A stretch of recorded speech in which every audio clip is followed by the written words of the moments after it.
So hello everyone, welcome back to another video. So in this video, I'm going to share the process of education loan in the SBI bank. And basically, in the SBI bank, if you are going to take the loan, then I would say it will be a tedious process for anybody because मैंने खुद ने SBI से loan लिया है for my education in NIT Jaipur.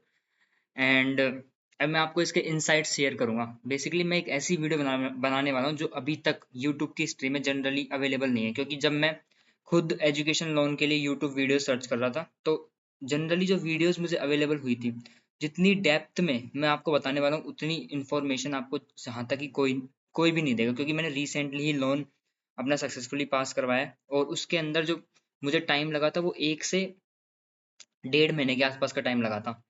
और actually जो process था वो बहुत ही टीडियस प्रोसेस था आई वुड से, क्योंकि एसबीआई के अंदर जो डॉक्यूमेंटेशन होता है वो काफ़ी डिफिकल्ट प्रोसेस होता है. कोई भी स्टूडेंट अगर कॉलेज में आया है, मान लो, मैं तो फिर भी मतलब मैंने पहले काफ़ी अधिकतर डॉक्यूमेंट्स मेरे खुद ही बनवाए, लेकिन जो स्टूडेंट जिसने पहली बार डॉक्यूमेंटेशन से पाला पड़ेगा तो उसके लिए तो बहुत ही डिफिकल्ट चीज़ होने वाली है. तो सबसे पहले फिर प्रोसेस पे आते हैं कि प्रोसेस बेसिकली स्टार्ट कैसे होता है. आपको जाके बात करनी पड़ती है कि भाई हमें एजुकेशन लोन लेना है, तो वो आपको एक फॉर्म देंगे. आपको फॉर्म देंगे और पहले वो आपसे पूछेंगे कि आपका एसबीआई में अकाउंट है या नहीं. आपकी फिर एज पूछेंगे कि आप 18 प्लस हो या 18 से कम हो. अगर आप 18 प्लस हो तो आपका एसबीआई में अकाउंट होना चाहिए. एसबीआई में अकाउंट तो हो, मान लो हो भी आपका अकाउंट, लेकिन आपका ब्रांच आपके होम टाउन में है, तो आपको ब्रांच को शिफ्ट करवाना पड़ेगा. ब्रांच शिफ्ट भी इजीली हो जाती है. अगर मान लो कि किसी की एज कम है तो उसके फादर का अकाउंट मांगते हैं, उसके फादर का अकाउंट उस सेम ब्रांच में, कॉलेज वाली ब्रांच में शिफ्ट कराना पड़ता है. तो दोनों सिनेरियोज होते हैं. तो बेसिकली जो अपना जो डिस्कशन चलेगा वो दो फ्रेम में चलेगा. वन फ्रेम जो होगी वो डिस्कस कर रही होगी कि कोई स्टूडेंट अगर 18 प्लस है और वो एजुकेशन लोन पास करवाना चाहता है, और कोई स्टूडेंट जो 18 साल से कम है यानी माइनर है और वो एजुकेशन लोन पास कराना चाहता है, तो उसके लिए क्या प्रोसेस होगा. तो बेसिकली मैंने सारे पॉइंट्स नोट डाउन करें, मैं आपको एक एक करके समझाता हूँ. सबसे पहली चीज होगी जो डॉक्यूमेंट्स चाहिए होंगे. अगर कोई किसी की पर्सन की एज जो है वो 18 साल से प्लस है, तो उसको खुद के 3 फोटोग्राफ चाहिए. खुद का आधार कार्ड की फोटोकॉपी, खुद के पैन कार्ड की फोटोकॉपी, उसके फादर का आधार कार्ड और फादर का पैन कार्ड. ये बेसिक डॉक्यूमेंट्स होते हैं जो जनरली चाहिए होते हैं. फिर दूसरा होता है कि अगर तुम्हारे एज 18 साल से कम है तो तुमको तुम्हारे फादर की 3 फोटोग्राफ्स लगानी पड़ेगी, क्योंकि तुम तुम्हारे फादर के बिहाफ पे लोन ले रहोगे. फिर दूसरी चीज, तुम्हारा खुद का आधार कार्ड चाहिए होगा. और तुम्हारा पैन कार्ड तो जनरली होगा नहीं, क्योंकि माइनर्स का पैन कार्ड जनरली बनता नहीं है. तो तुम्हारे फादर का आधार कार्ड की फोटोकॉपी भी चाहिए होगी, और तुम्हारे खुद के आधार कार्ड की फोटोकॉपी, और तुम्हारे फादर के पैन कार्ड की फोटोकॉपी चाहिए होगी, या फादर का पैन कार्ड बेसिकली. तो ये जनरल डॉक्यूमेंट्स होते हैं जो कि दोनों अलग अलग सिग्नेचर्स में चाहिए होते हैं.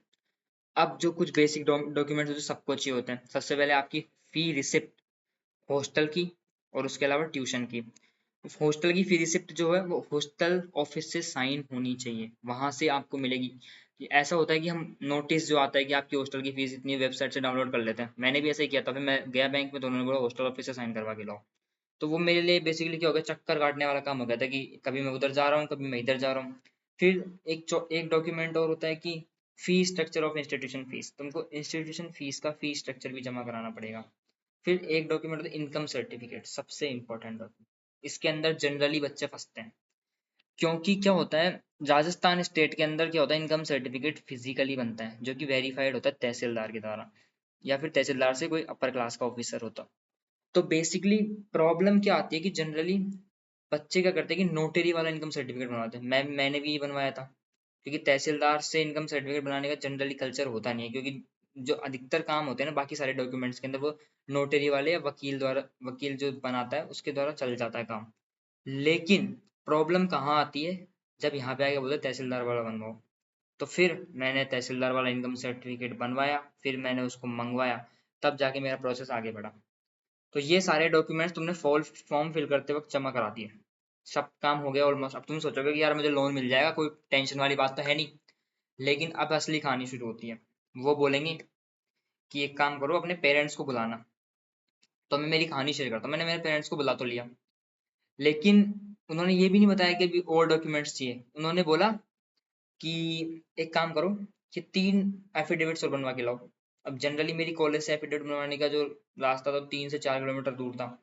मैं क्लास पहले ही मिस करके आया था, लैब मिस करके आया था, फिर मैं वापस गया, मार्केट गया, मार्केट गया और 3 एफिडेविट बनवा के लाया। 3 एफिडेविट कौन कौन से चाहिए? एक 500 रुपए का ब्लैंक स्टाम्प जिसपे कुछ नहीं लिखा होगा, एक 100 रुपए का जिसके अंदर तुम्हारा गैप सर्टिफिकेट मांगेंगे, उसमें गैप सर्टिफिकेट का फॉर्मेट होगा, लेकिन गैप सर्टिफिकेट का फॉर्मेट एजुकेशन लोन के लिए और कॉलेज के लिए अलग अलग होता है। ये भी बात ध्यान रखना माइंड में, क्योंकि हम जो भी कॉलेज के लिए बनवा के ले जाते हैं उसको एजुकेशन लोन के टाइम पे देते हैं कि भाई गैप सर्टिफिकेट दो, लेकिन क्या होता है कि बैंक खुद का अलग से गैप सर्टिफिकेट बनवाता है।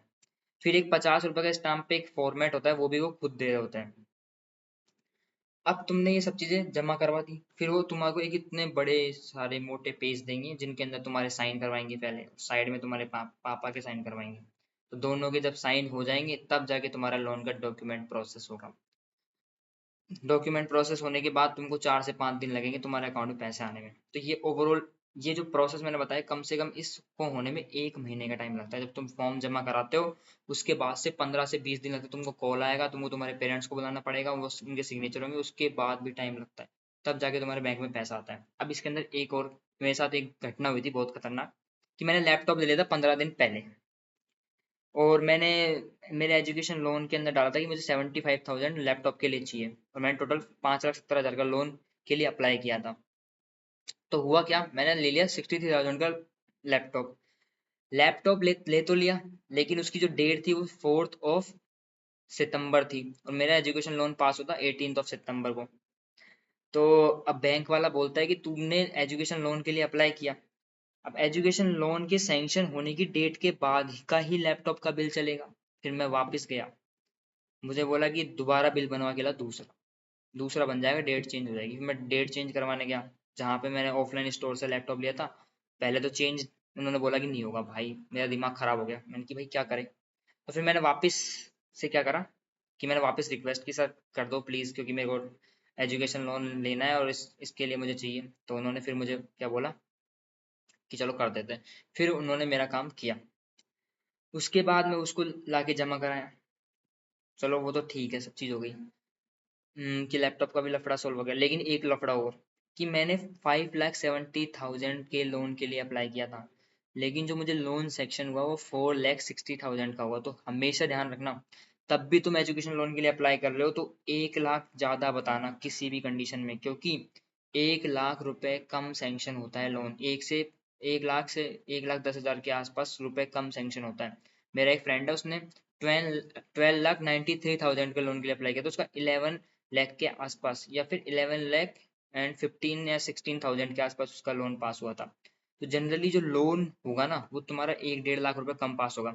मैंने जब यूट्यूब वीडियोस में देखा था ये सब चीजें, कि जनरली बता रहे थे कि ऐसे हो जाएगा वैसे हो जाएगा, लेकिन इन्होंने इतने डेप्थ तक किसी ने नहीं बताया कि तुमको इतना अमाउंट लेना चाहिए, उससे 1-2 लाख ज्यादा बता के लेना चाहिए, नहीं तो तुम्हारा जो लोन है वो बेसिकली 1 से 1.5 लाख रुपए कम सेंक्शन होगा। ये किसी भी वीडियो में नहीं मिलेगा। और जो डॉक्यूमेंट्स मैंने तुमको बताए जनरली कोई इतना डेप्थ में बताता नहीं है, क्योंकि क्या होता है कि सब ऊपर ऊपर से बस टिक टिक टिक टिक टिक करके चल जाते, स्लाइड्स में आते हैं, टिक टिक टिक टिक हो गया। एजुकेशन लोन बेसिकली क्या होता है कि लंबा प्रोसेस है। एसबीआई, अगर तुम एसबीआई बैंक से ले रहे हो तो काफी लंबा प्रोसेस है, क्योंकि मैंने लिया है, मेरे को पता है कि बहुत ही डिफिकल्ट चीज होती है। तो बस आज की वीडियो में इतना ही, और अगर कोई भी डाउट हो तो मेरे को कमेंट सेक्शन में बता देना, I will answer everyone. Thank you.